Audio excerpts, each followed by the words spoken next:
صبح کا آغاز تلاوت کلام مجید فرقان حمید سے ہوا چاہتا ہے. دعا ہے کہ اللہ رب العالمین ہماری صبح بخیر فرمائے.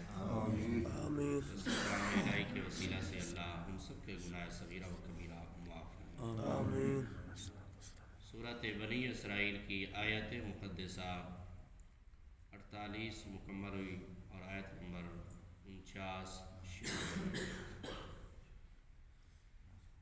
اعوذ باللہ من الشیطان الرجیم.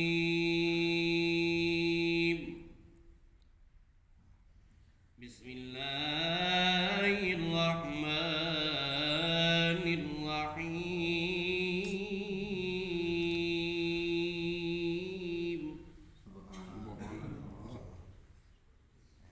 وقالوا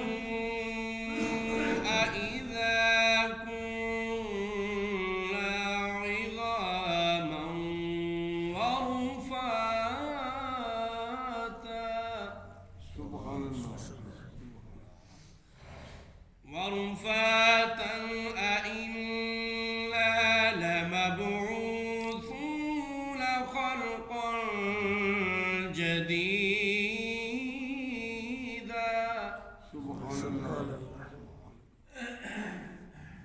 قل كونوا حجارة أو حديدا أو خلقا مما يكبر في صدوركم فسيقولون من يعيدنا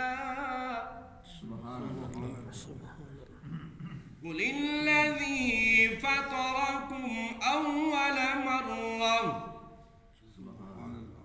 فسينغضون إليك رؤوسهم ويقولون متاه قل عسى أن يكون قريبا. صدق الله العظيم. ترجمہ سماعت فرمائیں.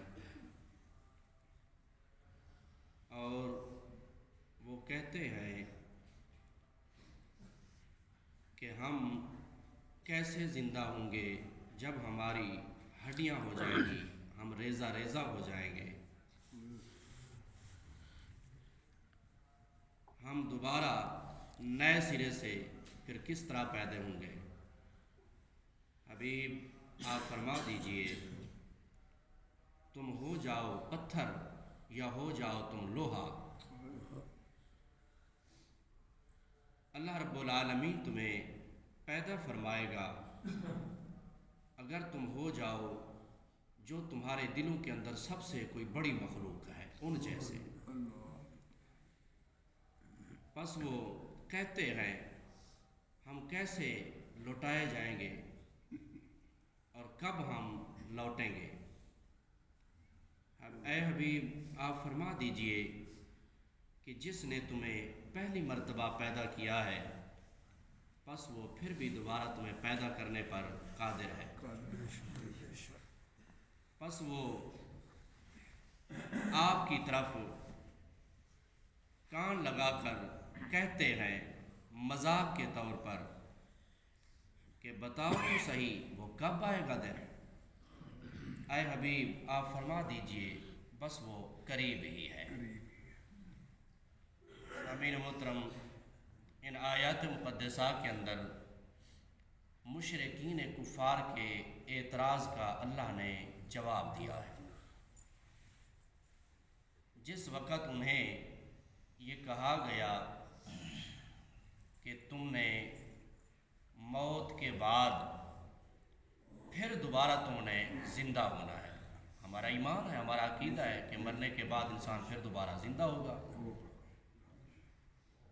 جہاں کہیں بھی ہو بھلے اس کی ہڈیاں ریزہ ریزہ ہو جائیں، مٹی کے اندر مل جائیں، جب وہ آئے گا دن وَنُفِخَ فِي الصُّورِ فَإِذَا هُم مِّنَ الْأَجْدَاثِ إِلَىٰ رَبِّهِمْ يَنْسِلُونَ، جب اٹھائے جلائے جائیں گے اللہ رب العالمین ہر کسی کو دوبارہ زندہ فرما دے گا۔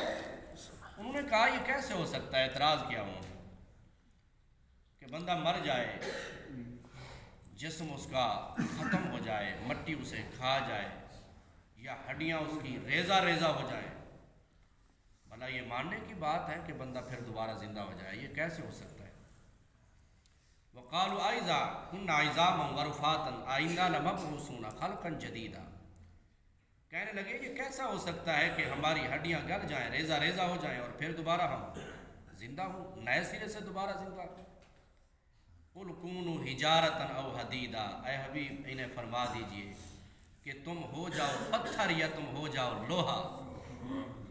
یعنی کیا مطلب کہ تمہاری تو صرف ہڈیاں ہیں نا، ان کے اندر تو پہلے روح ڈالی جا چکی ہے۔ وہ کہتے ہیں کہ ایک چیز رواں ہو جائے تو پھر دوبارہ اس پر اتنی محنت نہیں کرنی پڑتی۔ تمہاری ہڈیوں کے اندر تو پہلے روح آ چکی ہے نا، بالفرض اگر تمہاری وہ ہڈیاں لوہا بن جائیں یا پتھر بن جائیں، وہ مالک ایسی قدرت والا ہے کہ ان میں دوبارہ وہ روح ڈال کر پھر بھی تمہیں زندہ کر سکتا ہے۔ سبحان اللہ، یہ تو تمہاری ہڈیاں ہیں نا، ان کے اندر پہلے روح ڈال چکی ہے، وہ دوبارہ بھی ڈال سکتا ہے۔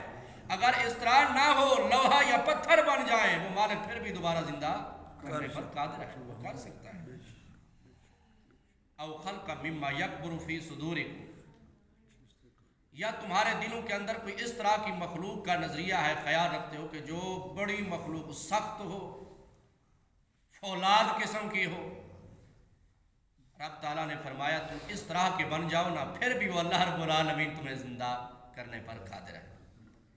فَسَيَقُولُونَ مَن يُعِيدُنَا، انہوں نے کہا اچھا یہ بتاؤ کہ ہم دوبارہ لوٹیں گے کیسے؟ تین اعتراض تھے ان کے۔ انہوں نے ایک تو یہ کہا کہ ہمیں دوبارہ زندہ کون کرے گا، ایک اعتراض یہ تھا کہ دوبارہ زندہ تو ٹھیک ہے مان لیتے ہیں کہ اللہ کرے گا، ذرا یہ تو بتاؤ کہ ہم کب زندہ ہوں گے، کب زندہ ہوں گے۔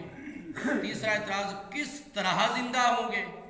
اللہ رب العالمین نے فرمایا ذرا دیکھو تو صحیح تم اپنی پہلی پیدائش کی طرف، قل الذی فطرکم اول مرہ، جس رب نے تمہیں پہلی مرتبہ زندہ کیا ہے وہی زندہ کرے گا، اور جس نے پہلے تمہیں زندہ کیا ہے اس طرح پھر بھی تمہیں زندہ کر سکتا ہے۔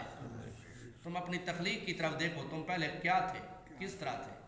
تم کچھ بھی نہیں تھے، تم کچھ بھی نہیں تھے، ایک پانی کے قطرے سے تم پیدا ہوئے ہو، اور اس پانی کے قطرے کو پیدا کس نے کیا ہے؟ وہ بھی میرے رب نے کیا ہے۔ سبحان اللہ۔ اس کا مطلب ہے تم کچھ بھی نہیں تھے، ایک پانی کا قطرہ بھی نہیں تھا، اس کو بھی جنم دیا ہے تو میرے رب نے دیا ہے، رب کے حکم سے وہ پانی کا قطرہ پیدا ہوا ہے۔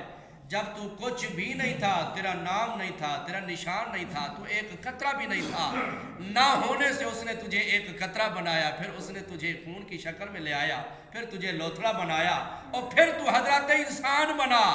جب تو کچھ نہیں تھا اس نے بنا دیا ہے، جب تیری کچھ ہڈیاں ہوں گی، ریزہ ریزہ کچھ تو تیرا مل جائے گا، کیا وہ پھر دوبارہ زندہ کرنے پر قادر نہیں ہے؟ ذرا دیکھ تو صحیح۔ بعض اوقات معترض اعتراض کرنے والا اعتراض کرتا ہے، آنکھیں بند کر کے اعتراض کرتا ہے، وہ یہ دیکھتا نہیں ہے کہ میں اعتراض کر رہا ہوں، کیا میرا اعتراض کوئی بجا بنتا بھی ہے یا نہیں بنتا۔ وہ دیکھ تو صحیح، جب تو کچھ نہیں تھا اس نے پیدا کر دیا ہے، جب تو کچھ ہوگا وہ پھر بھی تجھے زندہ کرنے پر قادر ہے۔ ذرا دیکھ تو صحیح، قل الذی فطرکم اول مرہ، وہی تجھے پیدا کرے گا جس نے تجھے پہلی مرتبہ پیدا کیا ہے۔ فَسَيُنْغِضُونَ إِلَيْكَ رُؤُوسَهُمْ وَيَقُولُونَ مَتَىٰ هُوَ، یہ مشرکین کفار کا انداز تھا۔ رسول اللہ صلی اللہ علیہ وسلم کی بارگاہ کے اندر بیٹھتے تو اس طرح کا اعتراض کرتے، یہ مذاق کے طور کے اوپر، ذرا بتاؤ تو صحیح قیامت کب آئے گی۔ کبھی اشارہ کرتے مشرکین کفار ایک دوسرے کو، دیکھو جی آپ پوچھ رہے ہیں قیامت کے بارے میں، دیکھنا اب جواب سننا کس طرح کا۔ بھلا یہ ماننے کی بات ہے کہ قیامت آ جائے جی، سب فنا ہو جائے جی، دوبارہ ہم زندہ ہو جائیں گے، اس طرح کی بات ہے؟ بطور استہزاء مذاقاً وہ کہتے فَسَيُنْغِضُونَ إِلَيْكَ رُؤُوسَهُمْ وَيَقُولُونَ مَتَىٰ هُوَ، آپ کی طرف حبیبہ جس وقت یہ کان لگا کر کہتے ہیں اور سنتے ہیں، بتاؤ تو صحیح، وَيَقُولُونَ مَتَىٰ هُوَ، وہ کب آئے گی قیامت، ہمیں تو پتہ چلے نا۔ قُلْ عَسَىٰ أَن يَكُونَ قَرِيبًا، حبیبہ فرما دے وہ کوئی دور نہیں ہے، بس وہ قریب ہی ہے۔ وہ مزہ بھی تم دیکھ لو گے، وہ منظر بھی تم دیکھ لو گے، ابھی تم مذاق نہ اڑاؤ، استہزاء نہ کرو، وہ دن حق کا ہے، مومن ہوتا بھی ہوئی ہے وبالآخرۃ ہم یوقنون، جو آخرت کے دن کے اوپر یقین رکھنے والا ہوتا ہے۔ فرمایا وہ قریب ہی ہے۔ تو سامعین محترم وہ قریب ہے، وہ کوئی اتنی دور نہیں ہے۔ کریم رسول سے پوچھا، صحابہ کرام عرض کرتے ہیں یا رسول اللہ صلی اللہ علیہ وسلم قیامت کتنی دور ہے؟ کریم رسول نے اپنی دونوں انگلیاں مبارک یوں اٹھا کر ملا کر فرمایا، او میرے یارو سن لو، میں اور قیامت اس طرح نزدیک ہے، یعنی میں آ گیا ہوں تو میرے بعد قیامت بھی قریب ہے، آنے والی ہے۔ تمہیں اس کی تیاری کرنی چاہیے، تمہیں اس دن کے حساب سے ڈرنا چاہیے، ہر وقت یہی سوچنا چاہیے کہ اللہ ہمیں اس دن کی شدت سے بچا لے اور اس دن کے حساب سے ہمیں بچا لے، اللہ ہمیں بغیر حساب و کتاب جنت عطا فرمائے۔ دعا ہے کہ اللہ رب العالمین ہمیں اس دن پر یقین رکھنے کی توفیق عطا فرمائے، اللہ ہمیں خوف آخرت عطا فرمائے۔